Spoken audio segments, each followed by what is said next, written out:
Class 10th के जितने भी मेरे प्यारे विद्यार्थी 2023 बोर्ड एग्जाम की तैयारी कर रहे हैं, आज का यह वीडियो आप सभी के लिए मोस्ट इंपॉर्टेंट होगा, क्योंकि इस वीडियो में मैं लेकर के आ चुका हूं सामाजिक विज्ञान के ऐसे महत्वपूर्ण प्रश्न जो आपकी बोर्ड परीक्षा 2023 में 100% पूछे जाएंगे ही जाएंगे। तो इन प्रश्नों को आप जरूर तैयार कर लेना बोर्ड एग्जाम से पहले। जैसा कि आप सभी जानते हो 3 मार्च को है सामाजिक विज्ञान का पेपर। 3 मार्च को आपका सामाजिक विज्ञान का पेपर है। उसके पहले 16 फरवरी को हिंदी विषय का पेपर है और हिंदी विषय की धुआंधार तैयारी आप कर सकते हो चैनल के साथ जुड़कर। और हिंदी विषय में 70 में से 65 प्लस का स्कोर कर सकते हो। आप चैनल के साथ जुड़िए, वीडियो को शेयर भी करिए और अपनी मेहनत के साथ 2023 बोर्ड एग्जाम की तैयारी भी करते रहिए। तो यहां पर आप देखेंगे सामाजिक विज्ञान के सबसे महत्वपूर्ण प्रश्न जो कई बार बोर्ड परीक्षाओं में आए हैं और 2023 बोर्ड एग्जाम की दृष्टि से भी वेरी इंपॉर्टेंट हैं। पहला प्रश्न है, बहुविकल्पी प्रश्न है ये सभी। कौन सा दिन राष्ट्रीय उपभोक्ता दिवस के रूप में मनाया जाता है? 4 विकल्प हैं यहां पर। पहला है विकल्प 24 मार्च को, दूसरा विकल्प है 24 मई को, तीसरा है विकल्प 24 सितंबर को और चौथा विकल्प है 24 दिसंबर को। तो कौन सा दिन राष्ट्रीय उपभोक्ता दिवस के रूप में मनाया जाता है? 24 दिसंबर को राष्ट्रीय उपभोक्ता दिवस के रूप में मनाया जाता है। यहां पर राइट आंसर है 24 दिसंबर को। अगला प्रश्न है, हॉलमार्क किस वस्तु का प्रमाणिक चिन्ह है? पहला विकल्प है सोने का, दूसरा है चांदी का, तीसरा है घड़ी का और चौथा विकल्प है खाद्य पदार्थों का। तो हॉलमार्क किस वस्तु का प्रमाणिक चिन्ह है? राइट आंसर हो जाएगा सोने का। किसका है? सोने का प्रमाणिक चिन्ह है। अगला प्रश्न है, यहां पर आप देखेंगे और आप सभी मेरे प्यारे विद्यार्थियों, एक रिक्वेस्ट है आप सभी से कि वीडियो को जरूर शेयर कर देना अपने सभी मित्रों में और इन प्रश्नों को जरूर लिख लेना, तैयार कर लेना। 2023 यानी 3 मार्च 2023 बोर्ड एग्जाम से पहले सबसे महत्वपूर्ण प्रश्न मैं लेकर के आया हूं आप सभी के लिए। अगला प्रश्न है, सूचना पाने का अधिकार अधिनियम कब पारित हुआ? पहला है विकल्प जनवरी 2002 में, दूसरा है मार्च 2004 में, तीसरा विकल्प है अक्टूबर 2005 में और चौथा विकल्प है जुलाई 2007 में। तो सूचना पाने का अधिकार अधिनियम कब पारित हुआ? इसका राइट आंसर है अक्टूबर 2005 में सूचना पाने का अधिकार अधिनियम पारित हुआ। अगला प्रश्न है, एगमार्क किन वस्तुओं के लिए प्रमाणिक चिन्ह है? एगमार्क किन वस्तुओं के लिए प्रमाणिक चिन्ह है? और इसके पहले का प्रश्न क्या था कि हॉलमार्क किन वस्तुओं के या किस वस्तु का प्रमाणिक चिन्ह है? तो हॉलमार्क है सोने का प्रमाणिक चिन्ह और एगमार्क किन वस्तुओं के लिए प्रमाणिक चिन्ह है? तो यहां पर विकल्प हैं। पहला है विकल्प खाद्य पदार्थों का, दूसरा विकल्प है इलेक्ट्रिक सामान का और तीसरा विकल्प है उत्पादित मशीन का, चौथा है सोना यानी सोने का। तो एगमार्क किन वस्तुओं के लिए प्रमाणिक चिन्ह है? यहां पर राइट आंसर हो जाएगा खाद्य पदार्थों का प्रमाणिक चिन्ह क्या है? एगमार्क है। अगला है ISI। ISI किसका प्रमाणिक चिन्ह है? सभी महत्वपूर्ण प्रश्नों को मैंने लिया है इस वीडियो में, तो आप सभी इन्हें लिख लीजिएगा, तैयार कर लीजिएगा। प्रश्न कह रहा है ISI किसका प्रमाणिक चिन्ह है? पहला विकल्प है खाद्य पदार्थों का, दूसरा है सोना, तीसरा विकल्प है उत्पादित मशीनों आदि या गैर खाद्य वस्तुओं का और तीसरा है मोटर गाड़ियों का। तो ISI किस वस्तु का या किसका प्रमाणिक चिन्ह है? यहां पर राइट आंसर क्या हो जाएगा कि ISI जो है यह प्रमाणिक चिन्ह है। आप देखेंगे किसका? उत्पादित मशीनों आदि या गैर खाद्य वस्तुओं का प्रमाणिक चिन्ह है। अगला प्रश्न कह रहा है, भारत में उपभोक्ता संरक्षण अधिनियम कब लागू किया गया? भारत में उपभोक्ता संरक्षण अधिनियम कब लागू किया गया? पहला है विकल्प 1982 में, दूसरा है 1984 में, तीसरा विकल्प है 1985 में और चौथा है 1986 में। तो भारत में 1986 में उपभोक्ता संरक्षण अधिनियम लागू किया गया था। अगला प्रश्न कह रहा है ISI शब्द चिन्ह लोगो देखा जा सकता है। ISI शब्द चिन्ह या लोगो कहां पर लगा होता है, कहां आप देख सकते हैं? पहला विकल्प है सोने के आभूषणों पर, दूसरा है खाद्य तेलों पर, तीसरा विकल्प है अनाजों पर और चौथा विकल्प है बिजली के सामान पर। तो ISI का लोगो कहां पर बना होता है? जब आप बिजली के सामान को खरीदते हैं, यानी बिजली का इलेक्ट्रिक कोई भी वस्तु खरीदते हैं, उसमें ISI का लोगो लगा होता है, बना होता है। अगला प्रश्न है एगमार्क किन वस्तुओं के लिए प्रमाणिक चिन्ह है? तो यह आप सभी जानते हो कि एगमार्क खाद्य पदार्थों का प्रमाणिक चिन्ह है। और अगला प्रश्न है दो राज्यों के बीच वस्तुओं का आदान प्रदान क्या कहलाता है? पहला है विकल्प राष्ट्रीय व्यापार, दूसरा विकल्प है अंतरराष्ट्रीय व्यापार, तीसरा विकल्प है आंतरिक व्यापार और चौथा है वस्तु विनिमय। तो जब दो राज्यों के बीच वस्तुओं का आदान प्रदान होता है उसे कहते हैं आंतरिक व्यापार। क्या कहते हैं? आंतरिक व्यापार। और जब दो देशों के मध्य व्यापार होता है उसे कहते हैं अंतरराष्ट्रीय यानी विदेशीय व्यापार। तो यहां पर राइट आंसर क्या है? दो राज्यों के बीच वस्तुओं का आदान प्रदान क्या कहलाता है? आंतरिक व्यापार कहलाता है।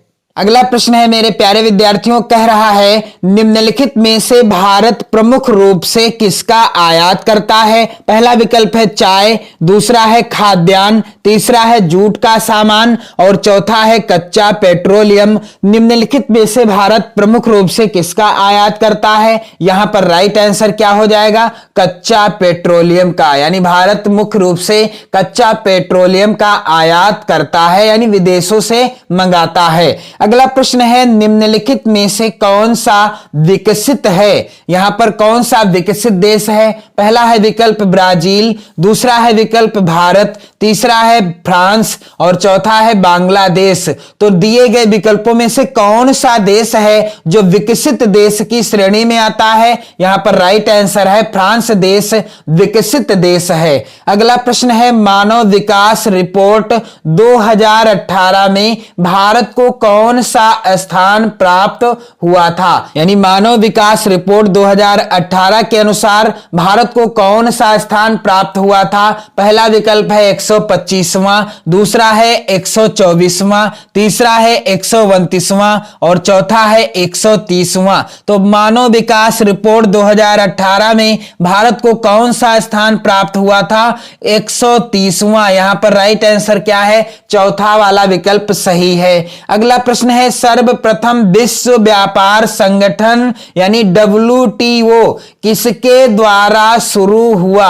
सर्वप्रथम यानी सबसे पहले विश्व व्यापार संगठन जिसे WTO के नाम से भी जाना जाता है, किसके द्वारा शुरू किया गया? पहला है विकल्प विकसित देश, दूसरा है विकल्प विकासशील देश, तीसरा है विकल्प अल्प विकसित देश और चौथा है निर्धन देश। तो सर्वप्रथम विश्व व्यापार संगठन किसके द्वारा शुरू हुआ? यहां पर राइट आंसर हो जाएगा मेरे प्यारे विद्यार्थियों विकसित देश। क्या हो जाएगा राइट आंसर? विकसित देश के द्वारा सबसे पहले WTO यानी विश्व व्यापार संगठन शुरू किया गया। यहां पर पहला ही विकल्प सही है। अगला प्रश्न है विश्व व्यापार संगठन की स्थापना कब हुई? पहला विकल्प है 1 जनवरी 1993 में, दूसरा है विकल्प 1 जनवरी 1995 में, तीसरा विकल्प है 1 जनवरी 1990 में और चौथा है 1 जनवरी 1985 में। तो विश्व व्यापार संगठन की स्थापना कब हुई?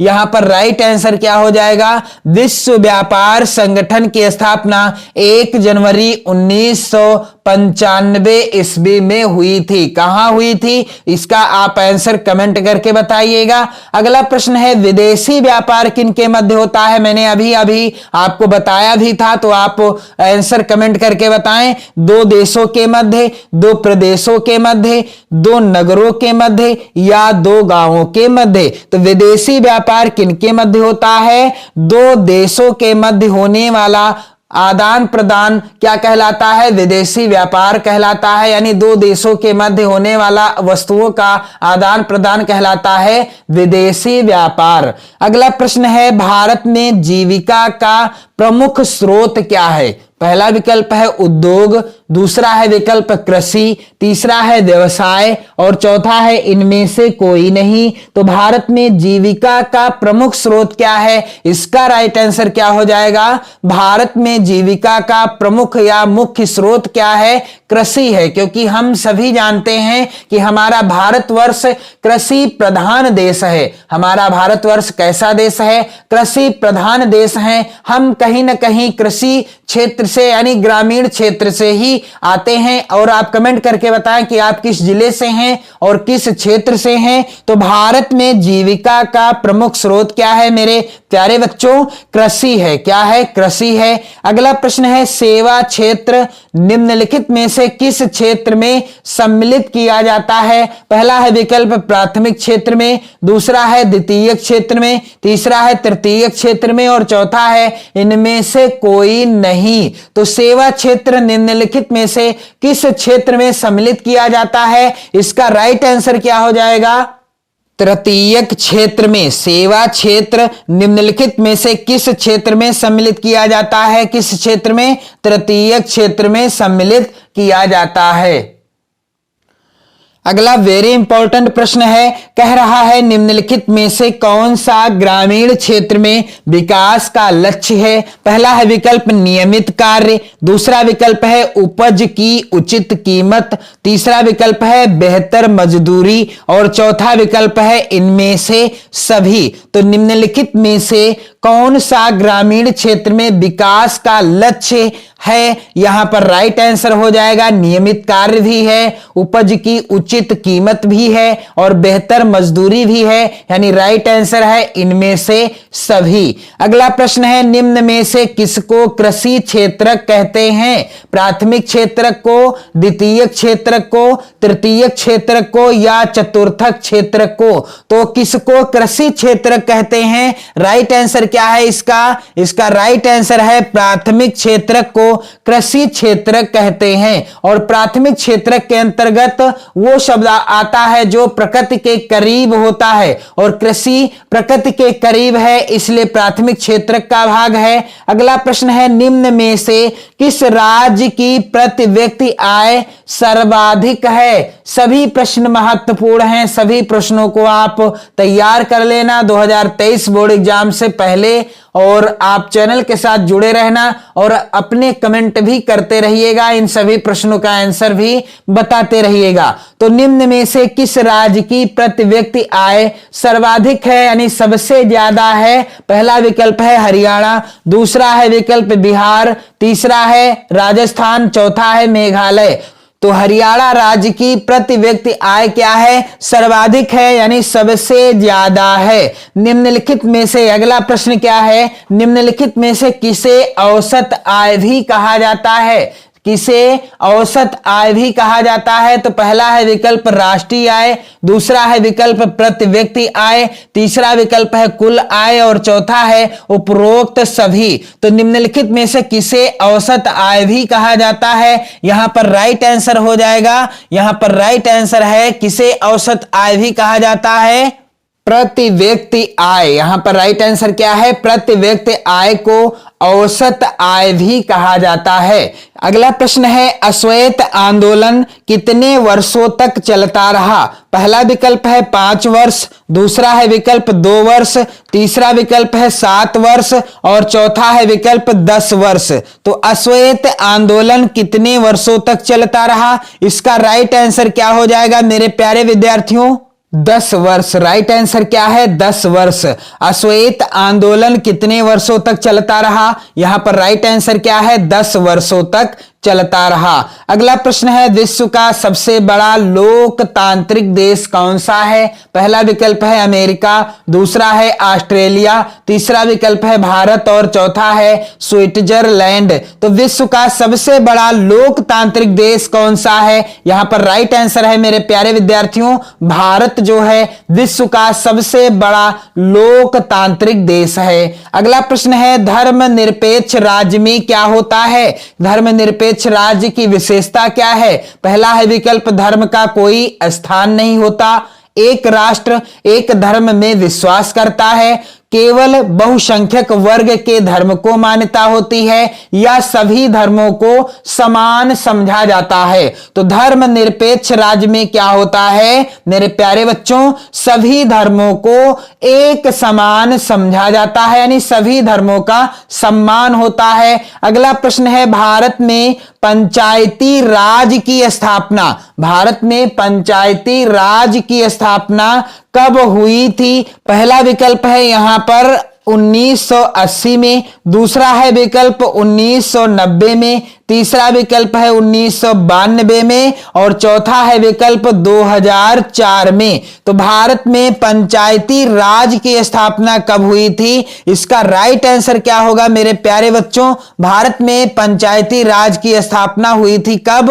1992 में। कब? भारत में पंचायती राज की स्थापना 1992 में हुई थी। अगला प्रश्न है, काले दस्ताने और बंधी मुट्ठियां किसकी प्रतीक थी? पहला विकल्प है यहां पर विद्रोह की, दूसरा है विकल्प शांति की, तीसरा विकल्प है अश्वेत शक्ति की और चौथा है विकल्प इनमें से कोई नहीं। तो राइट आंसर क्या है? काले दस्ताने और बंधी मुट्ठियां किसकी प्रतीक थी? इसका राइट आंसर हो जाएगा मेरे प्यारे विद्यार्थियों, आप सभी ध्यान दीजिएगा, इसका राइट आंसर है अश्वेत शक्ति की। यहां पर राइट आंसर क्या है? अश्वेत शक्ति की। आप सभी इन प्रश्नों को जरूर तैयार कर लेना, सबसे महत्वपूर्ण प्रश्न है और ये सभी प्रश्न बोर्ड परीक्षाओं में पूछे भी गए हैं। तो मैंने सामाजिक विज्ञान के मॉडल पेपर की भी वीडियो प्रोवाइड कराई है, आप जरूर देखें, क्योंकि सामाजिक विज्ञान के जितने भी मॉडल पेपर मैंने प्रोवाइड कराए हैं, यदि आप तैयार कर लोगे तो आप सामाजिक विज्ञान में अच्छा स्कोर करोगे। और अति लघुत्तरी लघुत्तरी प्रश्नों को भी बताया है, आपको चैनल की प्लेलिस्ट में वीडियो देखने को मिल जाएंगे। तो यहां से आप हिंदी विषय, गृह विज्ञान, सामाजिक विज्ञान, चित्रकला विषय की बेहतर तैयारी कर सकते हो चैनल के साथ जुड़कर। अगला प्रश्न है, लिखित संविधान भारत में कब लागू हुआ? पहला है विकल्प 15 अगस्त को, दूसरा विकल्प है 14 अगस्त को, तीसरा विकल्प है 10 दिसंबर को और चौथा विकल्प है 26 जनवरी को। तो 26 जनवरी 1950 ईस्वी को हमारा संविधान लागू हुआ था और उसी दिन से यानी 1950 26 जनवरी 1950 से ही, यानी इसके बाद से ही हम प्रत्येक वर्ष 26 जनवरी को गणतंत्र दिवस के रूप में मनाते हैं। तो लिखित संविधान भारत में कब लागू हुआ? 26 जनवरी को लागू हुआ। अगला प्रश्न है, भारत में सर्वाधिक बोली जाने वाली भाषा कौन सी है? पहला विकल्प है उर्दू, दूसरा है विकल्प अंग्रेजी, तीसरा है विकल्प हिंदी और चौथा है विकल्प यहां पर पंजाबी। तो भारत में सर्वाधिक बोली जाने वाली भाषा कौन सी है? यहां पर राइट आंसर हो जाएगा, भारत में सबसे ज्यादा बोली जाने वाली भाषा है, यहां पर राइट आंसर है हिंदी। हिंदी जो है भारत में सबसे ज्यादा बोली जाने वाली भाषा है। आप सभी वीडियो को जरूर शेयर कर देना अपने सभी मित्रों में और चैनल के साथ बने रहना 2023 बोर्ड एग्जाम तक। और साथ ही साथ मैं आपसे रिक्वेस्ट करना चाहूंगा कि आप वीडियो जरूर शेयर कर दें और चैनल के साथ जुड़े रहें। अगला प्रश्न है, संविधान के अनुसार भारत की राजभाषा क्या है? पहला विकल्प है हिंदी, दूसरा है विकल्प उर्दू, तीसरा विकल्प है यहां पर संस्कृत और चौथा है विकल्प क्या?